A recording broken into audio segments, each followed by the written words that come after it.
তোমরা যত যেটা রোজগার করছো, যেটা তোমার আছে, এই জগতে যা কিছু আছে, সেটা যতই তোমার প্রিয় হোক না কেন, সেটা তুমি সঙ্গে নিয়ে যেতে পারবে? সেটাই মনে রাখতে হবে। এই সম্বন্ধে আমি গুরু নানকের একটা দৃষ্টান্ত দিই। গুরু নানক এক সময় এক বিরাট ধনী ব্যক্তির বাড়িতে নিমন্ত্রিত হয়েছিলেন। তো ওর প্রাসাদে যখন গেছে, দেখে বাড়ির সামনে অনেক পতাকা লাগানো হয়েছে। তো জিজ্ঞাসা করলে পতাকাগুলোর অর্থ কি, কি জন্য এটা? তো ওকে বলা হলো যে এই ব্যক্তিটি যখন 10,000 মুদ্রা সঞ্চয় করে, 10,000 স্বর্ণ মুদ্রা সঞ্চয় করে, তখন একটা পতাকা লাগায়।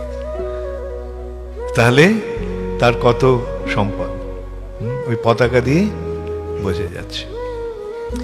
গুরু নানক কিছু বলেনি। ও আচ্ছা, ভালো। তো ওখান থেকে যখন চলে যাচ্ছিল, বাড়ির মালিককে সে একটা ছুঁচ দিয়েছে। বলছে, এটা আপনার কাছে আমি গচ্ছিত রাখছি, আপনার কাছ থেকে আমি সময় মতো এটা চেয়ে নেব।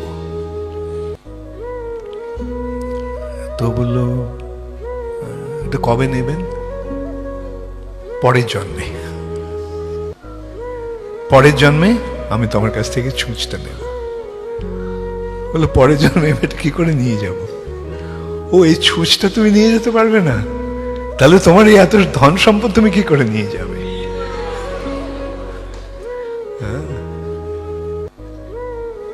এটা সুন্দর শিক্ষা নয় কি?